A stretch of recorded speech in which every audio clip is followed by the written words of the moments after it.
Back-to-back Family Guy is next. Now on BBC Three, and with some strong language, the comedy starts here with Russell Howard's Good News Extra.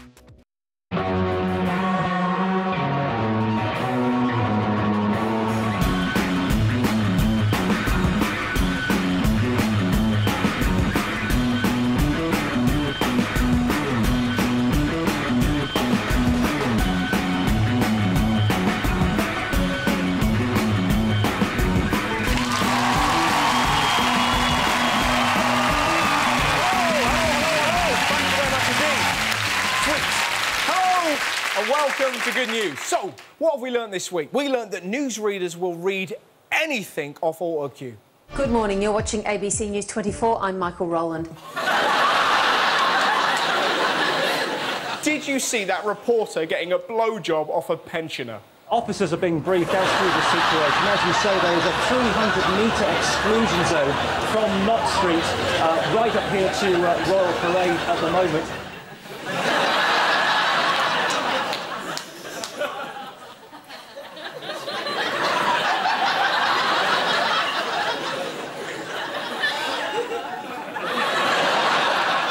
Sorry about that. Everyone does that on telly. We've even got a name for it.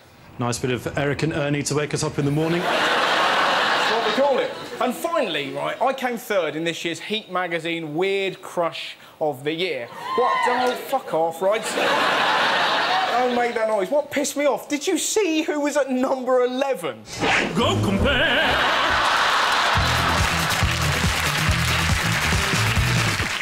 So, congratulations are in order to Prince William and Kate Middleton. A royal wedding next year. Prince William and Kate Middleton are to marry. I think it's brilliant because Kate Middleton is fit. Finally, a quilf will be on the throne.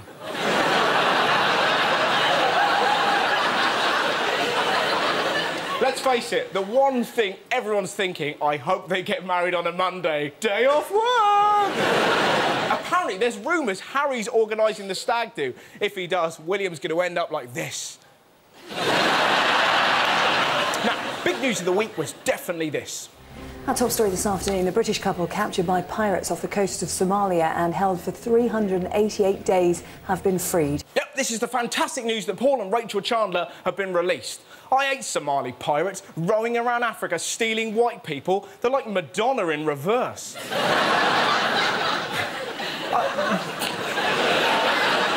I'll tell you what, the Chandlers must be delighted they're home. Can you imagine them catching up on the news stories they've missed? They won't believe it. He did what?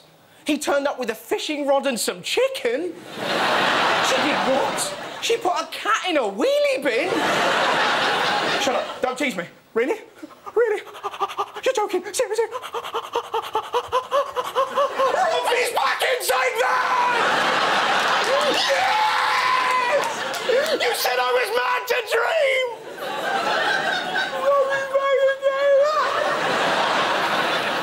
They were held hostage for over a year. Did you see the footage of them in June appealing to Cameron? What amazed me about them was how calm they were. I'd like to say congratulations to David Cameron first. And as new Prime Minister, we desperately need him to make a definitive public statement of the government's attitude to us. That is manners, isn't it? They've got a gun to the head and they're going, well, first things first, well done, Mr. Cameron. Now, you think everyone would be happy about this story, but that doesn't take into account Daily Mail readers. These are all genuine comments from their website hours after they were released. Gaz from the North East wrote, book and film contract to follow. Exactly what these two had planned by sailing where they did. Yeah, Gaz, they planned it. Just like Elizabeth Fritzl wearing those sexy clothes just to get famous. It's unbelievable. Look what Diane from Staffordshire had to say. This is, oh, look, how come their hair looks exactly the same as the day they were captured? Especially Rachel's, which is bizarre, given that they were supposedly held in a mud hut. How does your brain react like that? They're free! Yeah, but she should have split ends. She hasn't been kidnapped, she's been hiding in Tony and Guy. And Christine from the South simply wrote, Boring. I don't care they've been held hostage for a year. When, oh, when will the council collect my wheelie bin?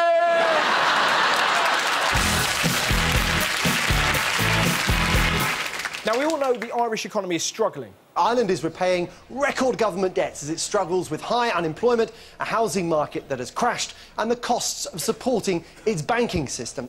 But never fear, Ireland. Look what your government has come up with. Preparations are underway for the distribution of free cheese to needy people starting on Monday week. 53 tonnes of cheese will be given to charitable organisations to distribute. Free cheese for needy people. 53 tonnes of cheese. Apparently these guys have bought a house in Dublin.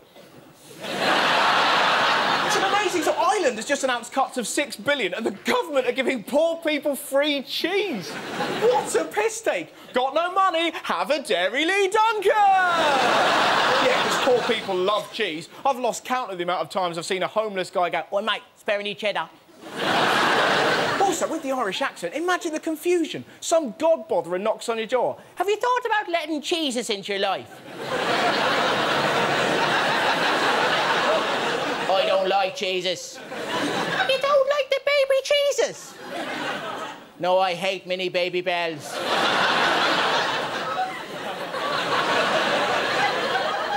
"What about the holy cheeses?" "Swiss cheeses."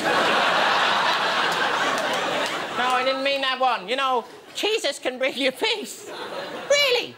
I heard it gave you nightmares." Moving on to the next story. No.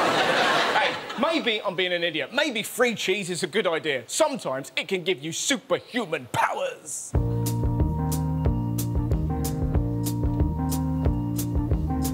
I'm on top of the world, looking down on creation. This is the end, my only friend.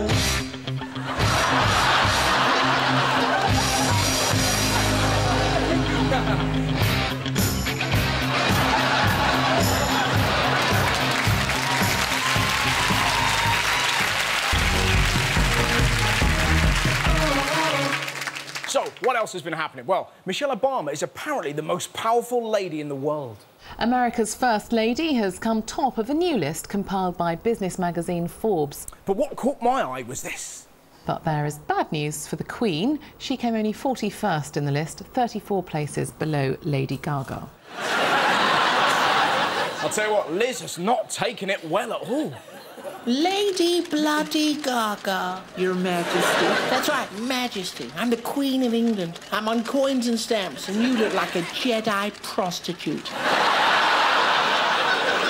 Don't worry, though. The Queen has already come up with a way to get more popular. Now, if you're a Facebook fan and you're looking for new friends, from today you can add the Queen.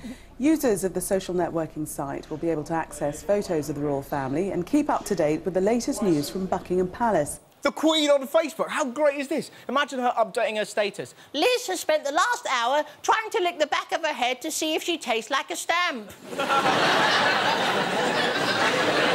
can't reach, Philip! Imagine her sat in Buckingham Palace just tagging photos. That's me in Balmoral. That's me with the corgis. Oh, look, there's Camilla looking at herself in the mirror. The Queen will be joining all the groups. What's this? I turn the pillow over to get the cold side? Yes, I do. Join? I do sometimes laugh for no reason when I'm on a bus. Join. What's this? Monkey rapes frog? Oh, dear Christ. I don't know what you're complaining about. That frog's having the time of his life. Oh, can you imagine Philip on the internet? Imagine that. Come on, Philip, we're late. In a minute, Liz. I'm on RateMyPoo.com. Now, staying with the internet, a strange story from Russia. A Russian artist has strapped himself into an electric chair and has asked online viewers to vote on his fate. This happens every time 100 people on the internet vote for Oleg Mavromaty to receive a massive electric jolt. He'll do this every night for a week, or until he's hospitalized. Until he's hospitalised? Is he insane? It's like an S&M version of Operation. Do you know what I feel sorry for? His pets. What if he comes home and strokes them? see why he's doing it? This is a test of how society interprets freedom. Do they want to use it to save or to kill? It's not a test of how society interprets freedom. It's a test of what bored kids will do on the internet. Should we go on Just Giving and donate some money to Oxfam? No, let's make a fat man squeal. You can't put your life in the hands of some random stranger, especially someone who's got a little bit giddy because they've only just got online. Electrocute a Russian man. Don't mind if I do. Oh, he's a jumper.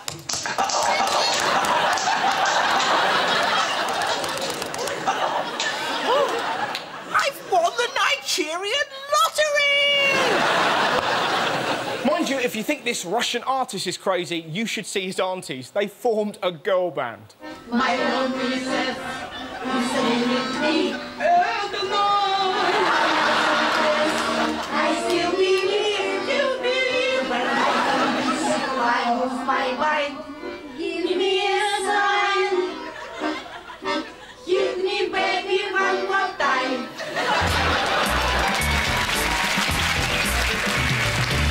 Now, did you hear about the latest publishing sensation?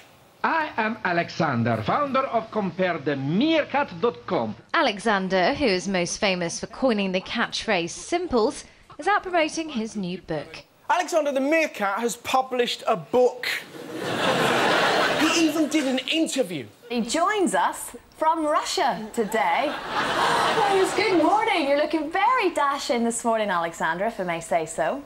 Yes, you may say so, Christine. And may I say that you have the glossy fur and alluring scent of a well-groomed raccoon. Let's be honest, all we want to know, have there been any sex scandals? And let's just say that you don't get to where I am without tangling a few pajamas. Son of a bitch! Apparently, a lot of the animals he slept with are worried they're going to be in the book. From a book about meerkats to something altogether more shocking. The world's biggest book retailer, Amazon, has defended its decision to sell a book that advises readers on how to be a paedophile.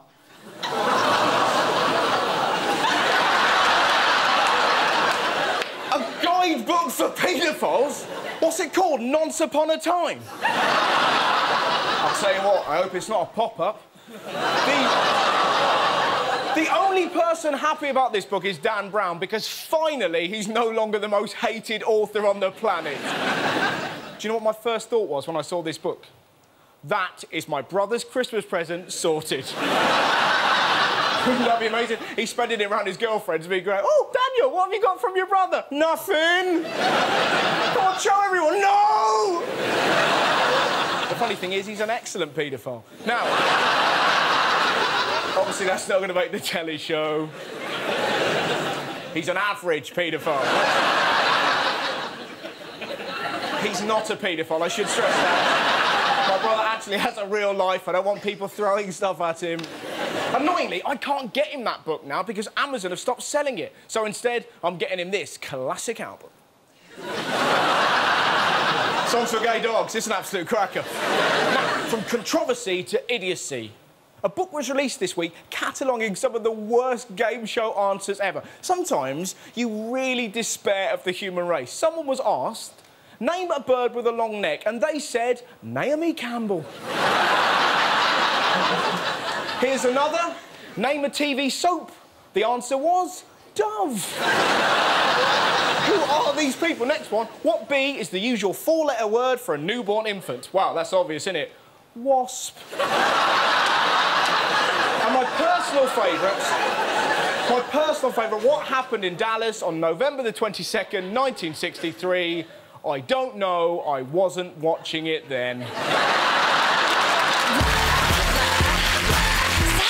How can that? Did you see the story about a fight that really got out of hand? Of all things to fight about, Westmoreland says, punches started flying over this lawnmower. One thing led to another, and before I knowed it, there was knives and guns and everything just went haywire. If you think getting a gun out in a lawnmower fight is mad, have a look at what happened next. They cut my beard and forced me to eat it.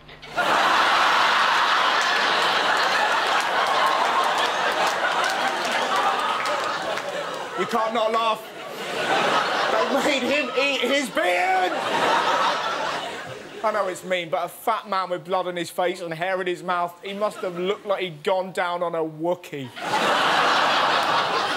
What I want to know, what kind of creepy weirdo forces a man to eat their own beard? I shouldn't take the piss. This ordeal's had a profound psychological effect upon our beard-eating friend. It's not as long as it was. It's upset my whole family. My sister says it tickles when we kiss.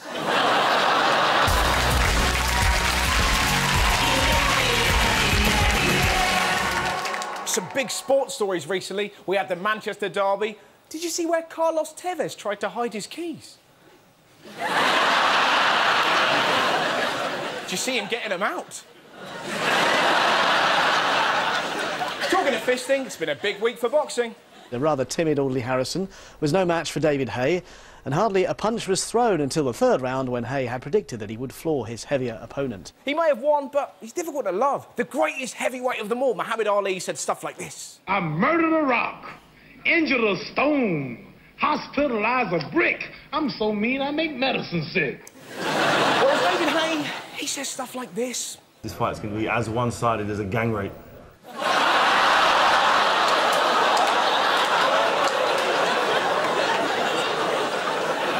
Gets you right there, doesn't it? Now, if you think that is shocking, check out this story about a professional rugby player and his fall from grace. Canberra Raiders player Joel Monahan has apologised for what he describes as an alcohol-fuelled prank, which led to a lewd photograph of him being circulated on an online social networking site. Lewd photo? Him with a couple of girls, I suppose. Rugby star filleted by dog. That brings a whole new meaning to the term, give a dog a bone. Do you know the best thing about this story? The way it was reported in Korea. 莫纳汉因为一张淫秽照片成为网络明星。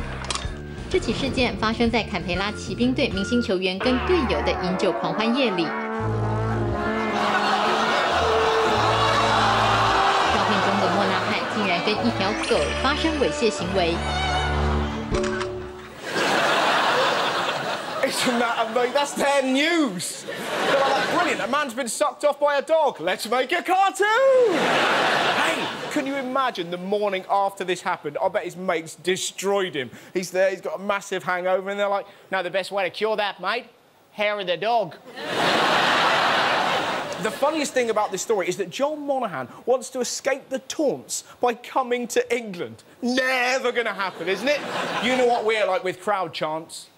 Monahan, dirty man, dipped his dick in a dog food can, got a blowjob from a dog, did it for a laugh. When we see him, we will bark!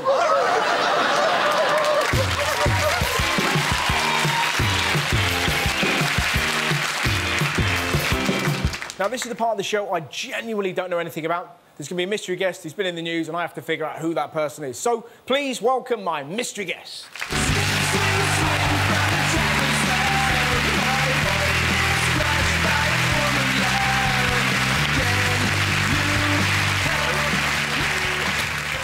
Hello, how are you? I'm Ollie. Nice to meet you. I'm Russell. How are you? Rich. Ollie and Rich, lovely to meet you. I'm guessing you got something to do with golf? You look like you try and pick up old ladies that enjoy golf. A little bit crazier than that. Little bit. Oh, I've guessed already. Are you like crazy golf champions or something like that? You're not far off. All right. Did you once have a nervous breakdown whilst playing golf? Close, yes. Well, we certainly travelled a long way. OK, you played crazy golf in a lunatic asylum. That would be the craziest... Crazy golf is in a lunatic asylum. OK, I need more help, sorry. So, crazy, you travelled somewhere... We represented Great Britain. You OK, so is there a crazy golf championship? 5,000 miles away it was. OK, that's not going to help me, but... No. So you represented Great Britain at Crazy Golf somewhere. Can you tell me where? Or does we that give it away? represented at the Asian Open in Kunming in China. Fantastic. And how did you get on? Well, I came 14th. That's all right. Hey, look up. It's fine. I was pleased to beat the Iranian women's team. That's what I went for. Yeah. Good scout. Richard, Yeah, I did a bit better. I came second, got the silver medal. Lovely. Would you like to see the trophy? I would love to see your silver medal. There you go.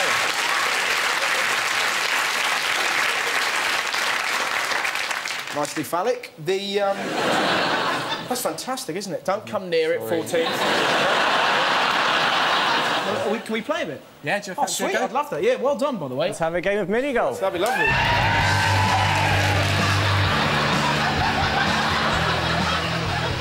Right, OK.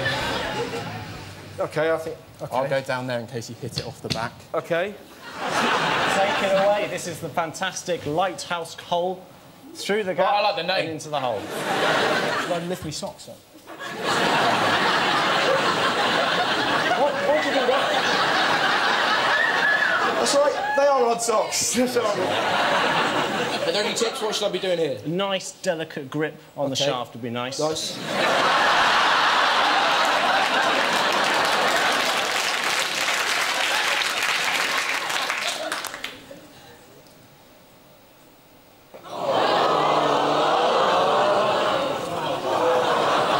Oh, no, how annoying. That's it. That is it. It's in.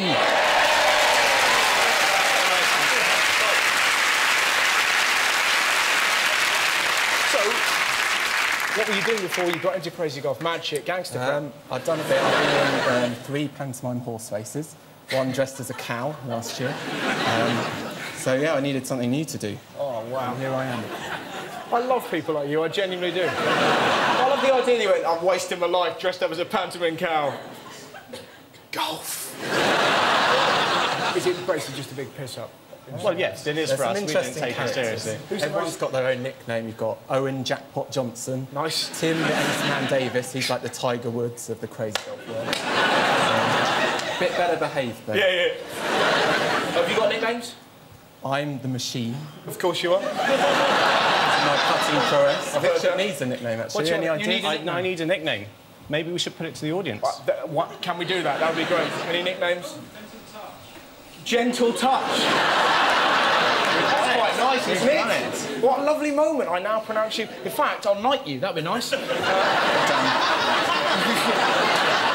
now pronounce you Gentle Touch. Alive! The Gentle Touch. What a wonderful. So what's your favourite hole? Have you got a particular one that you look forward to? I didn't even mean it. I think I let Gentle Touch stick. Yeah, that's right, Gentle Touch. What hole do you like to slam it in? It's got to be the last one, hasn't it? Yeah. Let's be honest.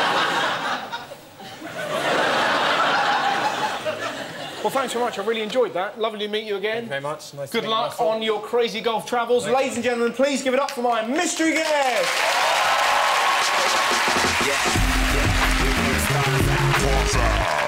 Have a look at this story about a lovely old lady. By day, Ruth Flowers is a tea-drinking English lady in her 70s. Oh, that's nice, isn't it? I wonder what she does at night. Meet Ruth Flowers. She is a fucking great DJ.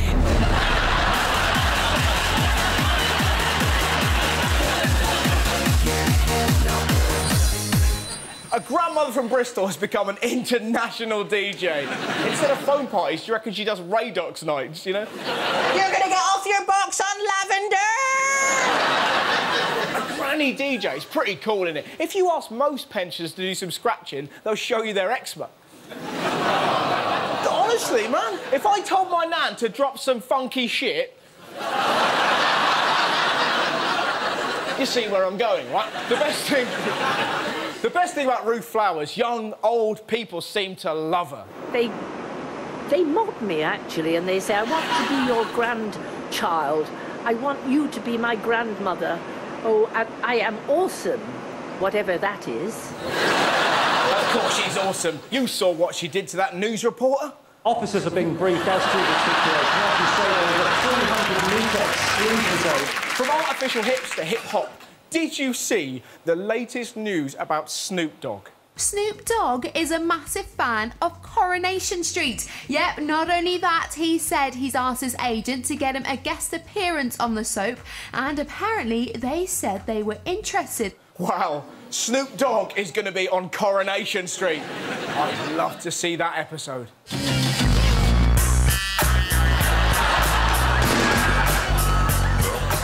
I can't get over this story. Maybe it's just me, but Snoop loves Corrie. It's so weird.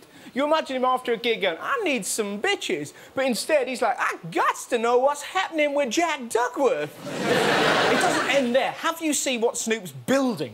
Snoop is building a replica of the rover's return in LA. And he aggressively asserted, nothing will stop me selling Betty's Hot Pot, declaring that Coronation Street is where it's at. Who in their right mind is going to go there? My favourite part of the whole story, Snoop is actually planning to fly Betty from Coronation Street to serve the first dish. At what point will someone tell him it's not actually real?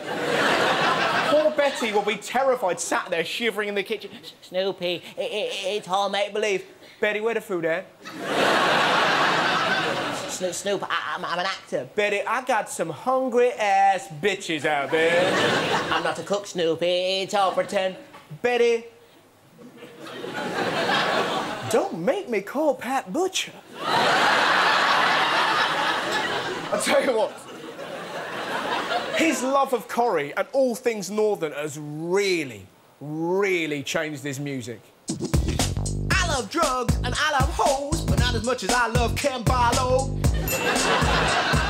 Smoking grass, that's my choice. I'ma get higher than Ashley's voice. Break it down, Ashley! Uncle Fred. I was a gangster. I used to be a cheater, but it's all good because now I'm banging Rita. I love hips, I love legs, but they ain't shit compared to Greg. Pasty, pasty, pasty, steak slide. Ashley, Ashley, Ashley, that's nice.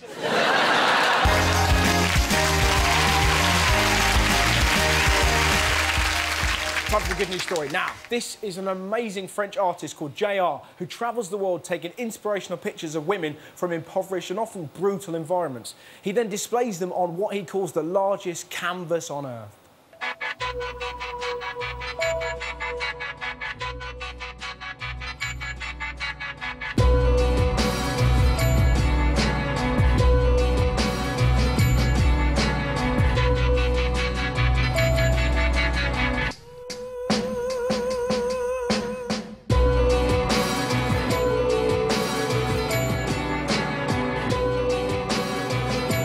It's a project we did about women. Women here in Africa. We went to Sudan, Kenya, Sierra Leone, Igbo, and to Liberia, Monrovia. We went to see women that have struggled in their life, that had a lot of trouble, because life is hard.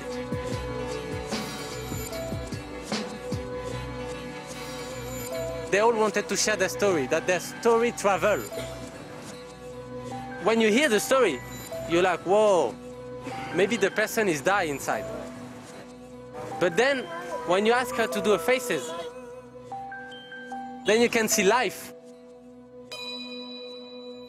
And then I say, I'm gonna paste the photo back in your city, so everybody can see it, for you and for the people here.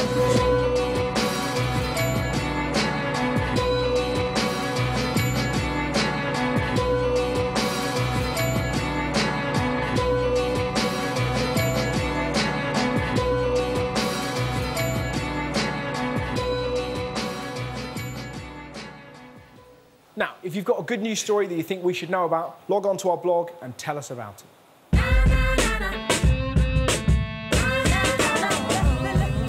It's Saturday night, which means it's stand-up time. Please welcome my stand-up guest, the fantastic Mr. Ed Gamble!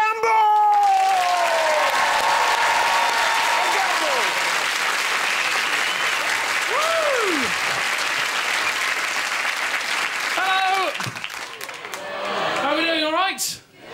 Good, excellent. I think we may as well crack on, hadn't we? Yeah, let's move this bad boy along. I'll start. Username, Ed Gamble. It's me. Password, funny. Let's log in for the comedy. That's it. That is literally the beginning. I did that opening in Leeds about 3 weeks ago, and someone shouted from the back, "Password incorrect." Please try again or contact your service provider. Now I'd like to tell you a story. Before I tell you the story, I'll take a quick straw poll. Who here has heard of Radio 1 rap DJ Tim Westwood? Who here is a fan of Radio 1 rap DJ Tim Westwood? Good, you're going to like this story. I interviewed to be Tim Westwood's booking agent. I was a little bit nervous before I went in for the interview because the only experience I'd ever had of him up until this point was when I saw him live. Has anyone here seen Tim Westwood live? No.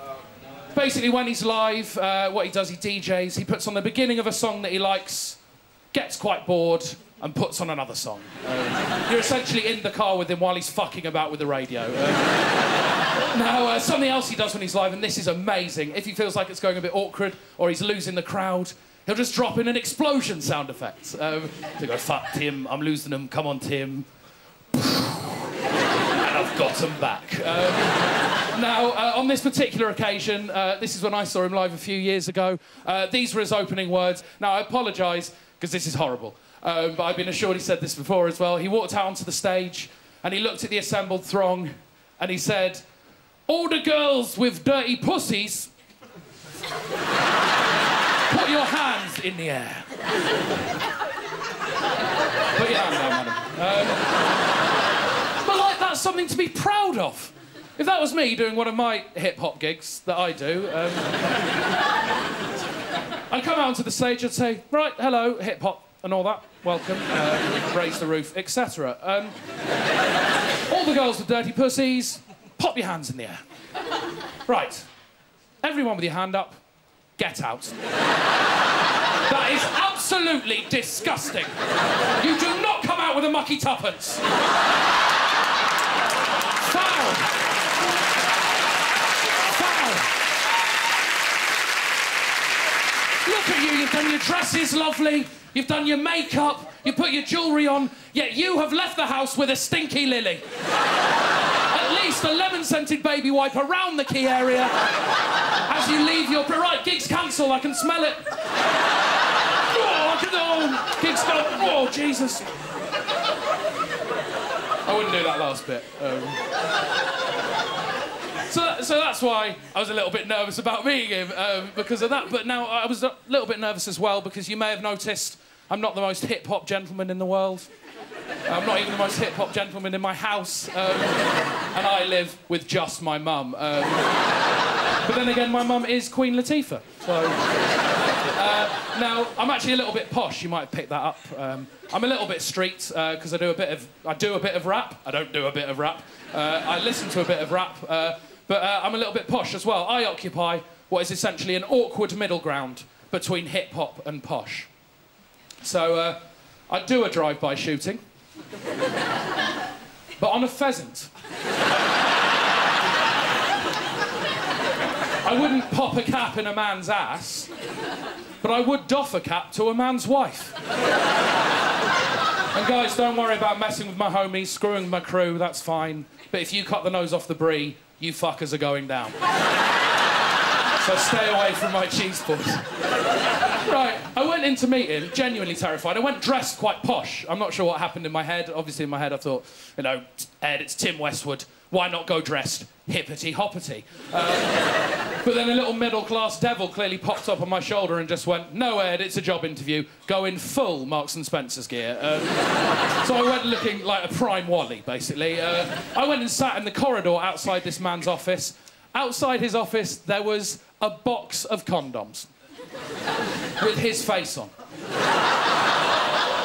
Because he sponsored a safe sex campaign. Right, wait for this. Strap it up before you slap it up. The man's foul. I had one of those condoms. My friend Ray, is my best friend, I hope he doesn't mind me saying that. My friend Ray got me one of those condoms, right? We both had one, actually. They're both gone now. No, not like that. Water balloon fight. I I opened up this condom. It says, strap it up before you slap it up on the front. You open it up. It's covered in filthy phrases. It's exactly what will not get you in the mood. The first thing you have to read when you open that condom is they call me Darth Vader because I rock a big helmet. Absolutely disgusting. You wade through this mire of filth, flat by... Bad choice of words. Flat by flat, right? You take the condom out. The last thing you have to read is follow me on Twitter. As if you're supposed to go, oh, it's very exciting, isn't it? I don't know why she's on the floor, but it's very exciting, isn't it? I can't wait for this. Oh, wait there. Oh, she's gone. So I went in to meet him. Now, the interview, it didn't go particularly well. He didn't really like me because I was a little bit posh. He genuinely turned out to be quite a nice man. I think he's a bit of an eccentric. And he should be embraced as such, but he's quite a nice bloke. But he didn't like me because I was too posh. It ended pretty swiftly when he looked at me and said, Ed, I don't think we can hire you because you don't have any Pacific experience. Pacific. Now, at this point, every English-educated bone in my body screamed at me, Ed! Don't correct him. Don't correct him. But it just fell out of my mouth. I said, well, Mr. Westwood, I think you'll find you mean specific. He just stared at me. It was really, really awkward. And all I could think to do at that point was look him dead in the eye and just go...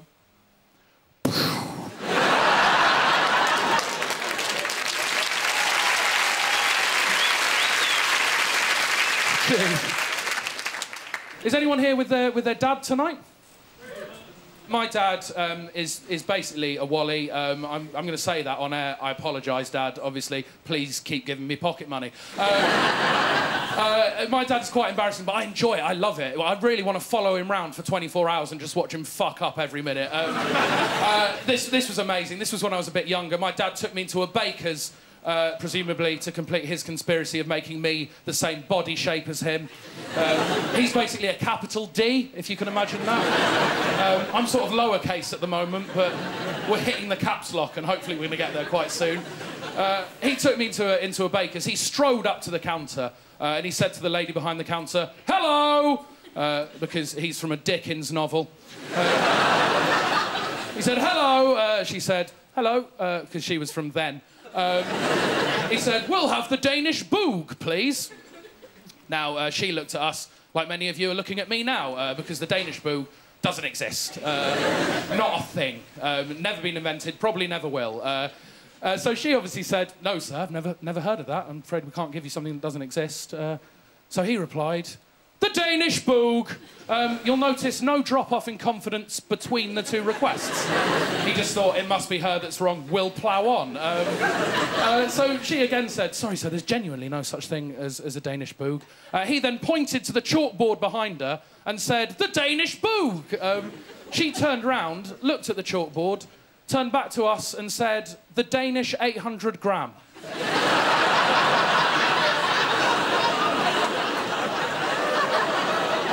He's supposed to be a lawyer. He can't read. Now, to get out of this situation, I could tell he was a little bit embarrassed. To get out of this Danish boog 800 gram situation, his response immediately was, no, that's too heavy. As if he'll have a boog, which doesn't exist, but he won't have one over 700 grams. That's far too hefty for Andrew Gamble. So that is my dad. Now, I noticed when I came on tonight, you sir, you asked me a question, didn't you? I did. You asked me a question. Do you remember what it was? No. I'll jog your memory for you. A lot of people at the back may not have been able to hear that. A lot of people next to you, sir, may not have been able to hear that. You may not have been able to hear that. But you asked me a question. You said, Ed, you look quite unhealthy. Why don't you eat fruit? Which, you know, looking back on it, it seemed quite harsh. But I'm willing to let you off and give all of you the answer. Basically, I don't eat fruit because of anagrams. Don't worry, I'll explain it. I'm not just going to walk off to that. Basically, any fruit that I try and eat, it turns out that an anagram of that fruit is something that I'm ethically against. Now, this is possibly the most contrived premise you will ever hear. What I will say is if you hop on board early, it's very rewarding. If you get left behind at any point, it's utter dog shit. So let's hop on board. Let's go. Quick example, the pineapple. I can't have a pineapple because I'm against bestiality. As we all should be. I'm against bestiality, and pineapple is an anagram of ape nipple.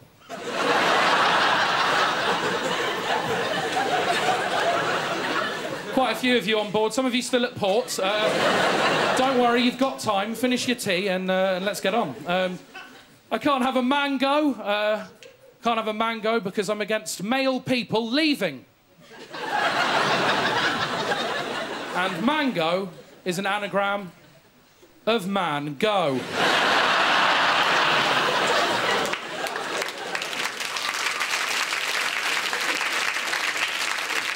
Bless you for clapping, but they genuinely get worse. Melon. I can't have a melon because I hate lemon.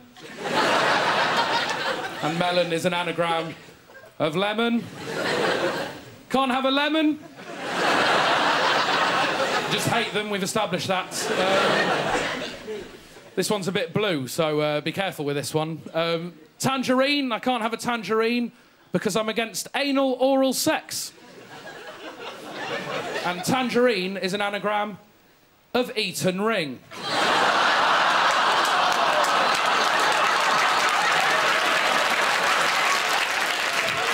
Those of you who've just joined us on board have immediately gone down to the sick bay. I can't have a passion fruit.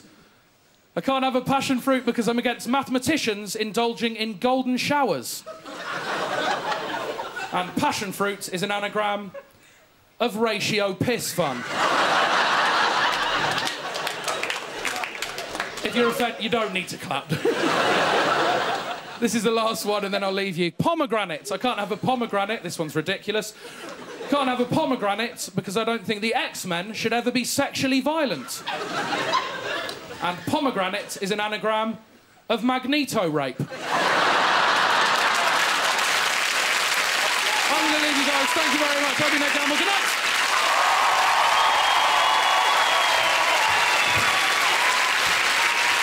Ladies and gentlemen, please give it up for Ed Gamble!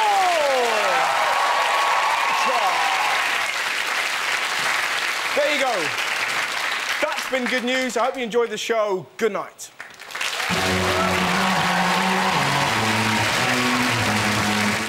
Russell's back with brand new good news Thursday at the later time of 11.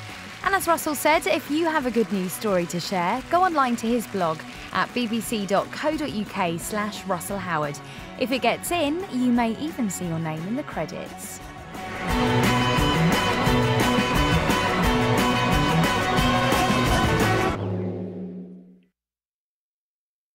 In a world of indecision, one man can show us the way. Get lost. I don't like it. Oh, it tastes like gas. I mean, it's yummy. I mean, I'm a fully grown adult, and I've never had a proper relationship, I've never had a proper job, and I've never had a proper beard. Why does no one care? How Not to Live Your Life, Monday at 10:30 on BBC Three.